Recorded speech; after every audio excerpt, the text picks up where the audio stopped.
Hi, I'm David. Welcome to another Scalar 2 video. Today we're going to learn about using Scalar 2 with Logic Pro 11's new chord track feature. We're really happy that Apple's come out and given us some great options in Logic 11, and we know that they're fans of Scalar. Big hi to the hair out there. And we're really happy that we've worked out some ways to integrate. This will only improve, but I want to show you 3 great examples of how to use Scalar and Logic 11's chord track to get some amazing results. Here's Logic Pro 11, and the first step is we're going to pull up a MIDI effects. We're going to go into Plugin Boutique, and we're going to pull up Scalar Control 2. So that becomes our MIDI effects. Pretty straightforward. Let's just assign an instrument. In this case, yeah, sure. Let's go Scalar 2. So basically there's a Scalar 2, MIDI effects controlling Scalar 2. Great. What I might do is let's try and write a track based on some of Scalar's content. So I'm going to close down the Scalar 2 instrument and just have a look at Scalar control. And now I might say, let's write a disco-ish tune. Okay, so we've got these chords here. Cool, okay, to make it a little bit more disco, let's pull up another sound. Let's go substantial. That should work a little bit better. We could be controlling any instrument, but here we are controlling Scalar 2.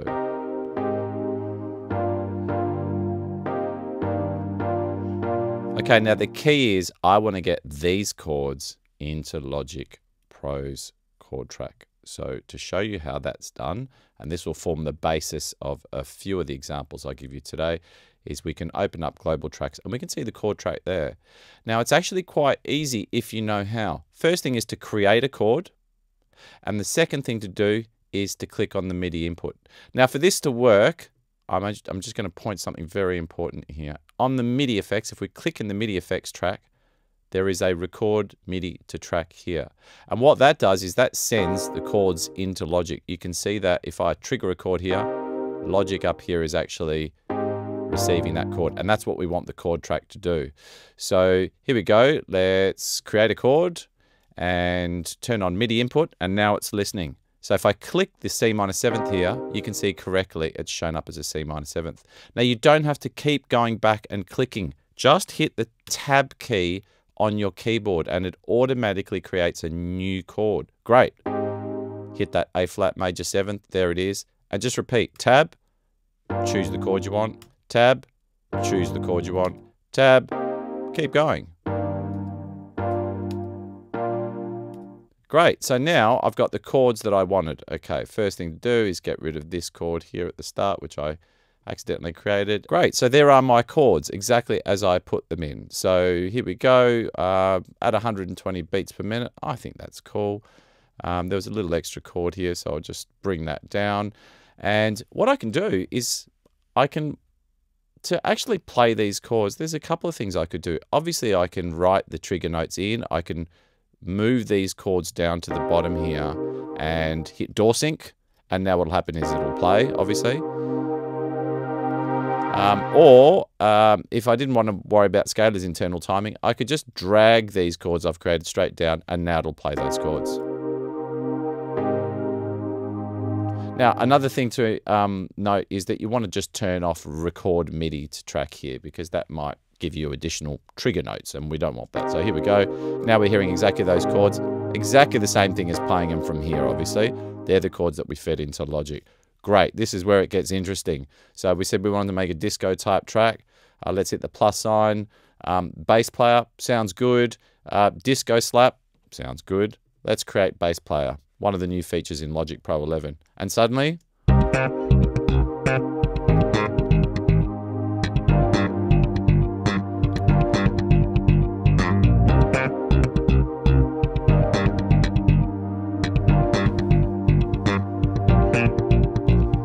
great, sounds good.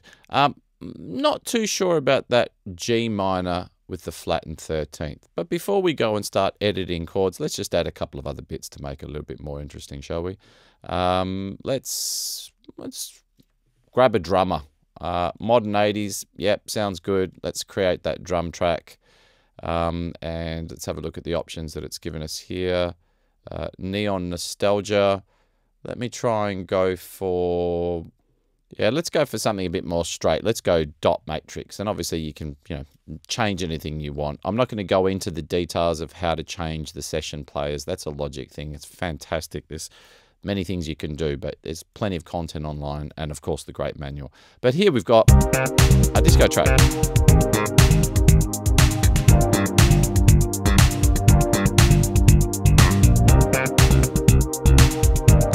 Okay, I'm not liking that track, that chord there. I think I mentioned that before. This is where the possibilities are endless, really, because we can open up any chord set within Scalar. We can use any performance and expression, but just now we can also use simple things that I love to do, like the suggest mode. I don't like what we're calling the E flat major 7th over G, what Logic is calling the G minor with the flat and 13th, whatever.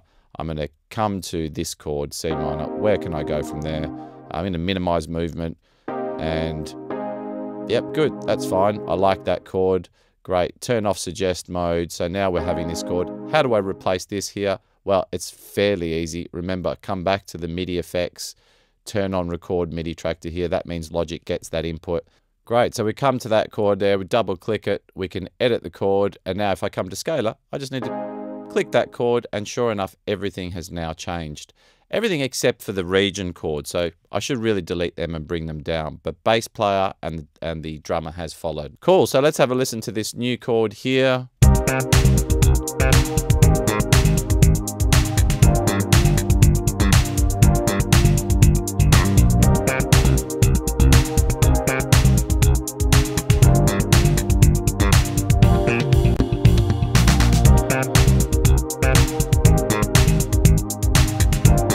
Chuck a scatter EQ on, chuck the limiter, give it some bottom end, stereo width, mono.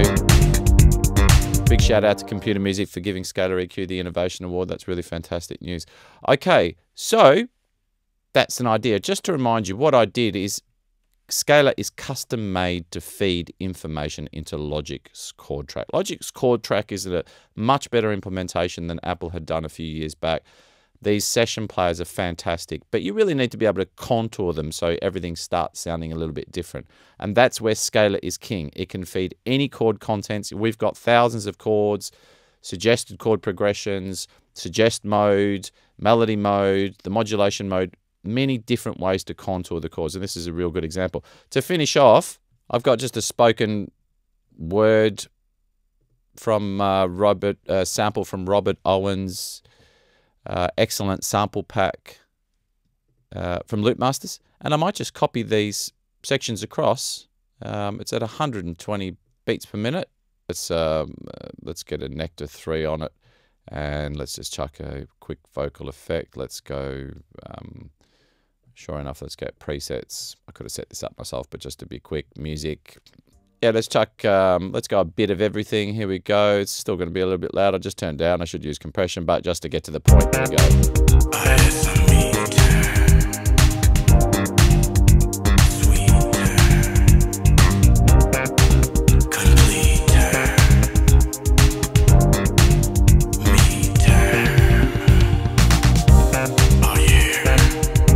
So yeah, really cool way to just get going and find a muse in terms of a chord progression for a genre and then pick the right instruments. Let's give you some other examples. So here I've got a Scalar 2 being controlled by Scalar MIDI effects. There it is there. So here I am on Scalar Control, the MIDI effects within Logic.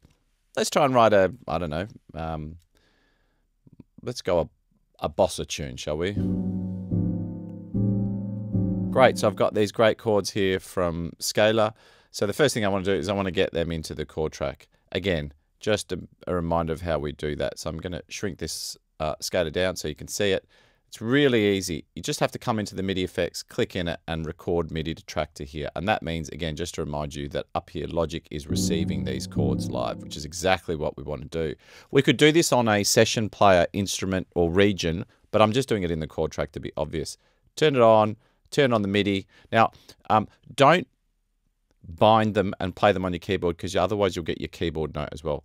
You need to do this on the interface. So it's really simple. Click within Scalar, hit the tab, click the next chord, hit the tab. You can see them appearing here. Click a chord, hit the tab key, click your final chord. There we are. So if I close this scaler down, I've got these chords here.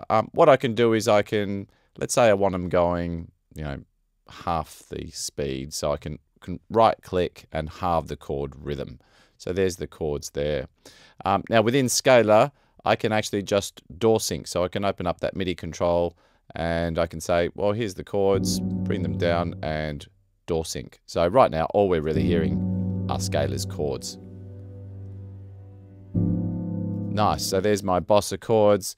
I'm going to bring in a keyboard player and I'm going to ask him or her to play freely.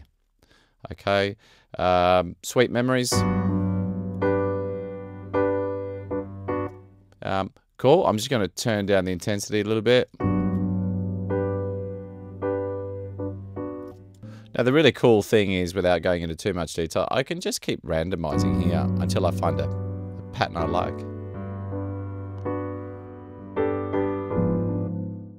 Okay, this one sounds cool.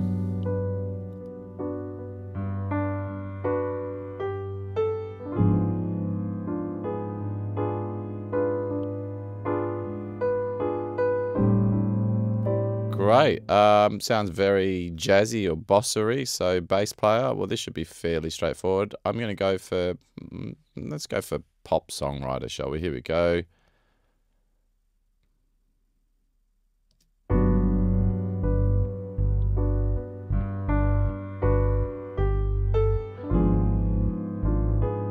So straight away I'm in that bossa, jazzy vibe, aren't I?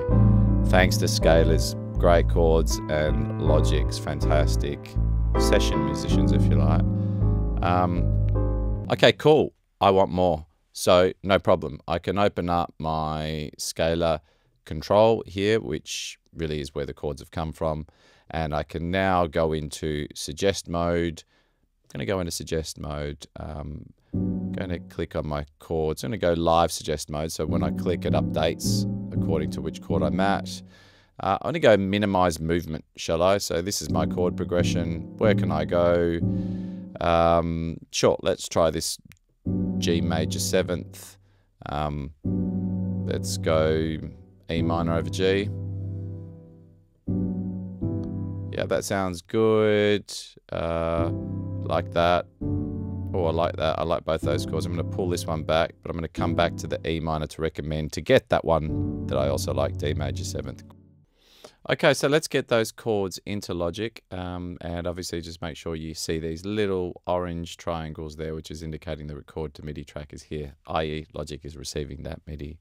And let's hit plus, let's make sure our MIDI input is on, and let's input those new chords. So click, tab across to create new chord in Logic, correct, correct. Nice, just some different naming conventions there. That's great. I can just now move these chords over and right click and halve that chord rhythm there. Okay, so I've extended out both those keyboard player and the bass player there with the new chords. And let's have a play. Let's see how we go.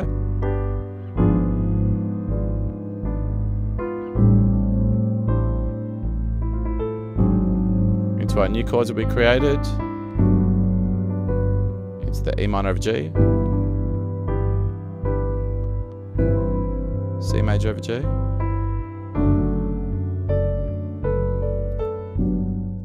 Okay, this has to be one of my favorite examples. Again, we're doing exactly what we've done before, but here I've pulled up the Ode to Hans, Hello Hans chord set in the cinematic category in Scalar. And what I've simply done is I've fed those chords. As I've shown you before in the previous examples, these are the chords, and we already know how to get those in. Then I've created a bass player, I've created a keyboard player, freely on the bass player, songwriter on the keyboard player, and then I've also created a simple pad. So keyboard player made it a simple pad. And now it is following those chords. So that's all that's happening, is those three musicians are following these Scalar chords. Here we go.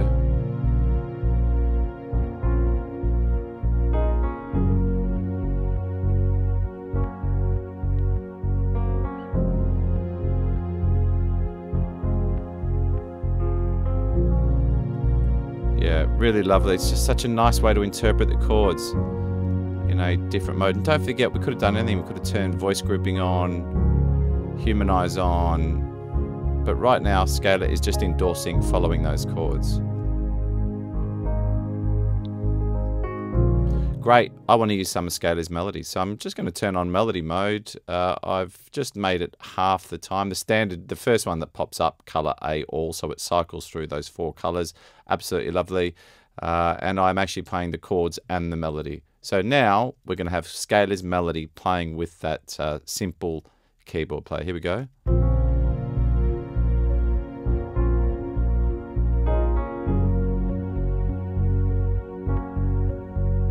Hear that.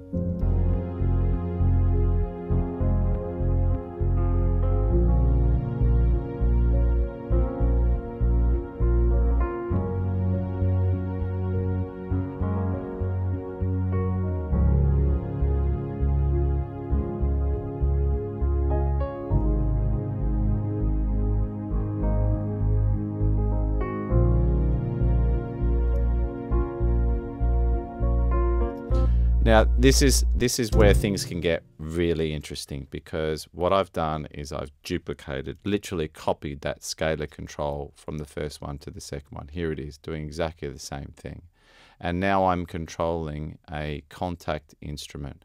Okay, and I wanted a vocal patch, so I've called up Time and Space Aethera True Legato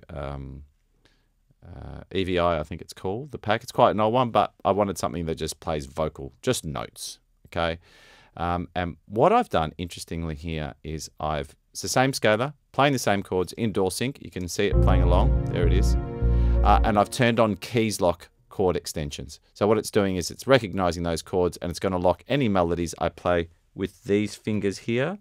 It's going to lock them in to the actual chords that are playing. To make this more effective, I've come into keys lock and I've said, can you mute the chords? We've got the chords playing elsewhere. So now what it's going to do is it's going to pop, play, and any notes I play here, it's going to lock them to the chords. So here we go. Let's give it a try. Hit play.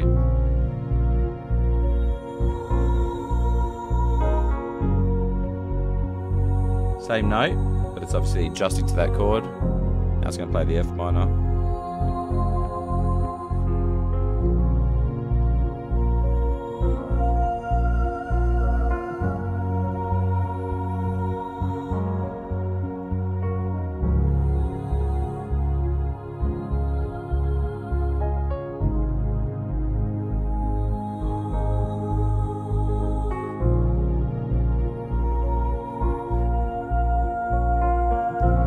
Yeah, it's just such a really nice way to use Scalar and Logic's chord tracks to take advantage of everything that we have. Just so you know, what I was doing there is this is either going to play, so in the first case when I'm hitting that B minor, it's playing the B minor, it's going to play the first note, first degree of that chord, second degree of the chord, third degree of the chord, and that's where Scalar can be absolute magic. So really I could just be practicing.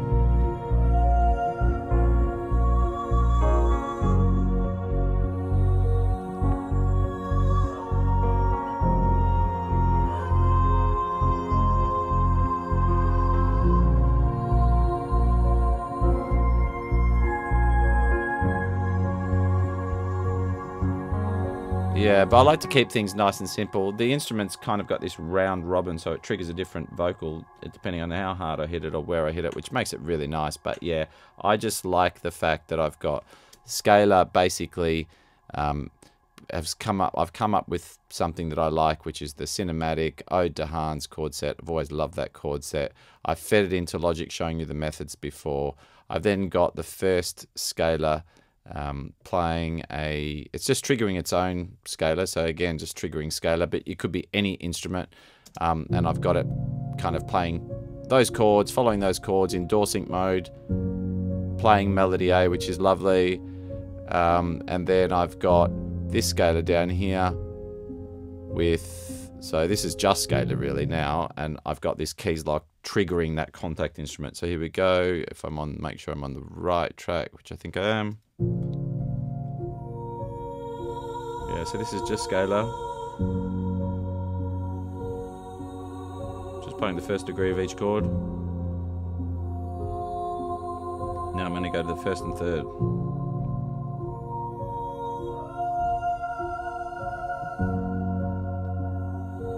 First degree. Now I'll go first and second this next chord.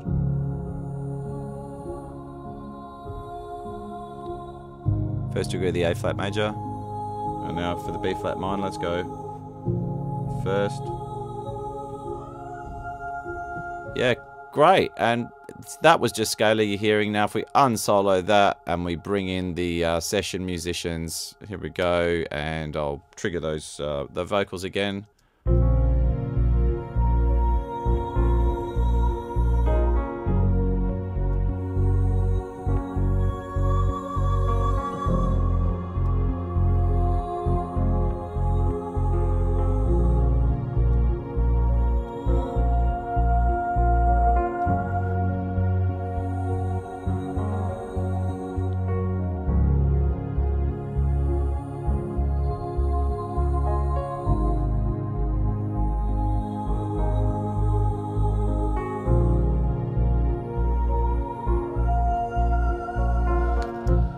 I think the possibilities are endless, and you've heard that phrase so many millions of times before, but this AI session players within Logic seemingly is a one-trick pony, but it's not. It is absolutely fantastic musicianship at our hands, and with Scalar it is a perfect match because we've got ready-made chord progressions, melodies, bass lines that go with and can inspire Logic session players who will follow along. You can work so many different ways between the two. I haven't covered everything today, but I think we're going to see a lot more over the next few coming months. Hope you enjoyed it. If you've got Logic 11, grab Scalar 2.9 and go and have some fun. Thanks very much for watching.